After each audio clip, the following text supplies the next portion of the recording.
Welcome to Pandemic University, episode number 2, Social Distancing, brought to you by the hardest working emergency manager in North America. So, what is social distancing? Social distancing is the limiting of face-to-face contact with others as a means to reduce the spread of an infectious disease. You see, if people are infected when they cough or talk, they emit respiratory droplets and saliva. The more distance you maintain, the lower the risk of infection, especially indoors. Keeping your distance of at least 6 feet, or a gump length if you're in the South, is a good rule of thumb to help keep you safe. Or just pretend you're in a worldwide game of Susie's Got the Cooties and you'll be fine. Why should you take this seriously? Well, Uncle Bob, insurance salesman turned home epidemiologist, wrote a blog that says COVID-19 is just a bad case of the flu. What's the problem? Well, every once in a while, a virus comes along and people have little or no immunity to it. This is the case with the novel coronavirus. Novel means new. And because it was new, right from the beginning, there was a lot we didn't know about it. How it spread, how people got infected, how it caused damage to the body, and we're still learning. Actual reported death rates, its continued march worldwide, and the unprecedented impact on modern hospital resources are all evidence that this coronavirus is something very different from seasonal flu. And until we achieve herd immunity, we're going to have to take steps like social distancing. What's herd immunity, you ask?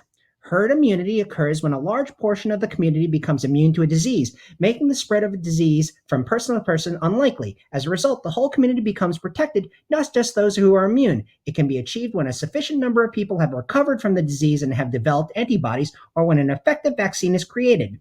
So what about us at Pandemic University? What should we do?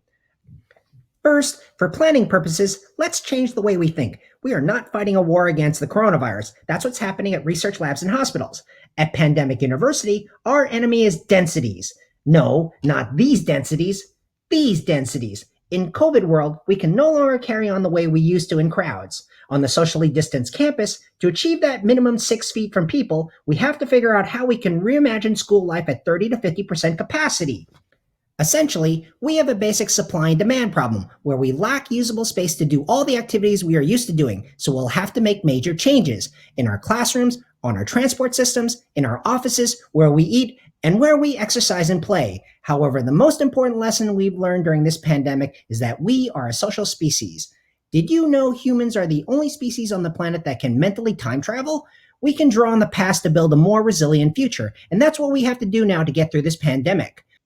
What is the secret ratio of in-person experiences to online alternatives that creates that perfect social stew that is the college experience in COVID land? That is the challenge at hand. Whatever that mix is, make sure you socially distance and wear your mask. Remember, this is about your personal responsibility to protect your community. It's what the cool kids call OPP, Other People's Protection. Well, that's all the time we have for now, kids.